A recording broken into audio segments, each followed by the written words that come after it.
The eighth labor of Heracles, the Mares of Diomedes.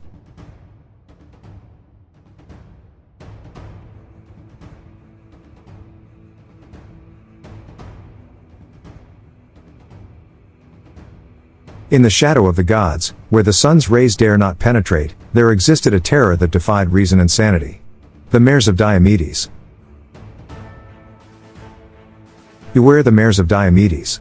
The very name sends shivers down the spine, conjuring images of wild-eyed steeds, their hooves pounding the earth like thunder, their breath hot and fetid.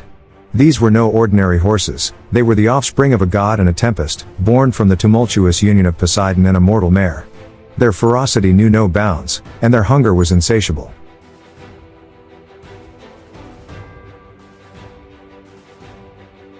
The unbridled fury. The very name sent shivers down the spines of those who knew its dark history.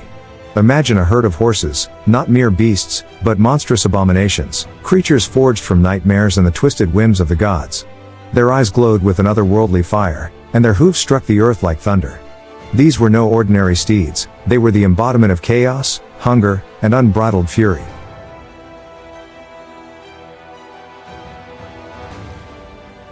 A pact with madness.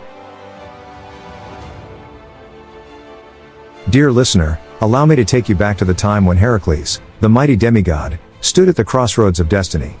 His labors were legendary, each more treacherous than the last. But the eighth labor, the Mares of Diomedes, was a pact with madness itself. For these mares were no ordinary horses, they feasted on human flesh. Their snorts echoed with the cries of their victims, and their manes dripped with blood.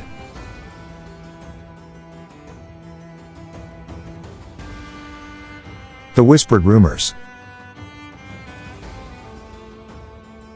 Whispers spread like wildfire through the ancient world.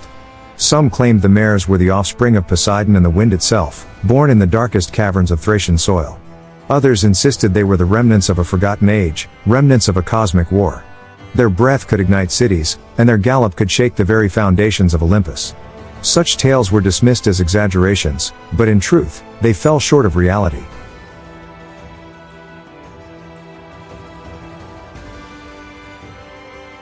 A desperate quest. Heracles, the mighty demigod, stood at the crossroads of destiny. His labors were legendary, each more treacherous than the last. But the eighth labor was different, it was personal. King Eurystheus, his taskmaster, had a vendetta. He wanted the Mares of Diomedes captured and brought to him, their wild spirits broken, their fire tamed.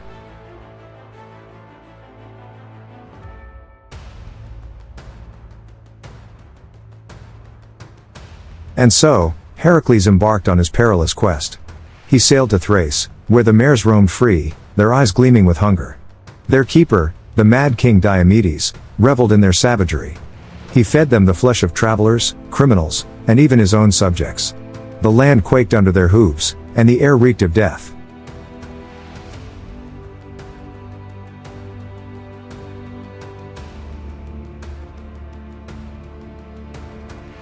As Heracles approached, the mares sensed his presence, their nostrils flaring. They charged, their teeth bared, their eyes aflame. Heracles, undeterred, faced the mares head-on. He wrestled them, one by one, their teeth gnashing, their breath scalding. His sinewy arms locking around their necks. He wrestled them to the ground, their screams echoing across the plains. He bound them with chains forged by Hephaestus himself, but their rage was unyielding. It took all his strength to subdue them, and even then, they seethed, their eyes promising vengeance.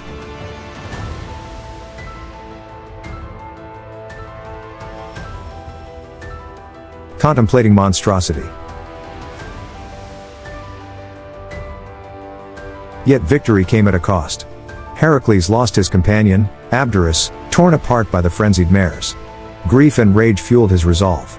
He subdued them, binding their legs with unbreakable chains.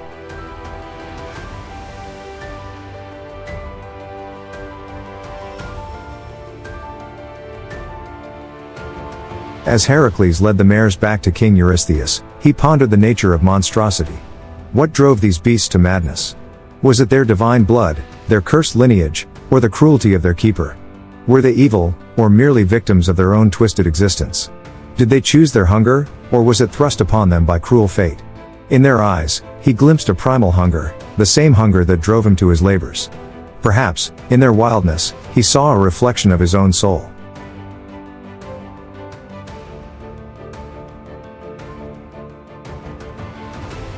Reflections.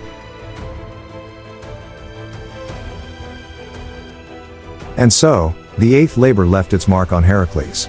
He carried the scars, the memory of Abderus, the taste of victory, and the weight of responsibility. In the end, Heracles pondered the nature of power. The mares were symbols of unbridled strength, untamed and destructive. For in capturing the mares, he had glimpsed the heart of darkness, the untamed fury that lurked within all beings. But perhaps there was a lesson here, a warning against hubris. For even gods could fall prey to their own creations. As he presented the mares to Eurystheus, he knew that this labor was more than flesh and bone. It was a battle of wills, a clash of primal forces. And as he looked into their wild eyes, he wondered if he, too, was a beast in disguise.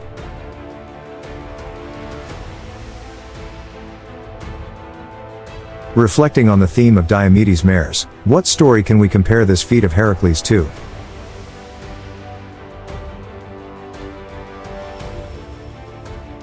The Mares of Diomedes, also known as the Mares of Thrace, were a herd of man-eating horses in Greek mythology. These magnificent, wild, and uncontrollable creatures belonged to Diomedes of Thrace, the king of Thrace and son of Ares and Cyrene. Let's explore their tale and compare it to one of Hercules' legendary feats.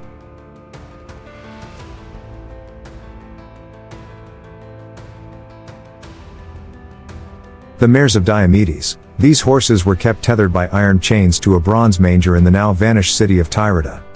They were named Pod Argos, the Swift, Lampin, the Shining, Xanthos, the Yellow, and Dienos, the Terrible. Their madness was attributed to their unnatural diet. They feasted on the flesh of unsuspecting guests or strangers to the island. Some versions of the myth even claim that the mares expelled fire when they breathed.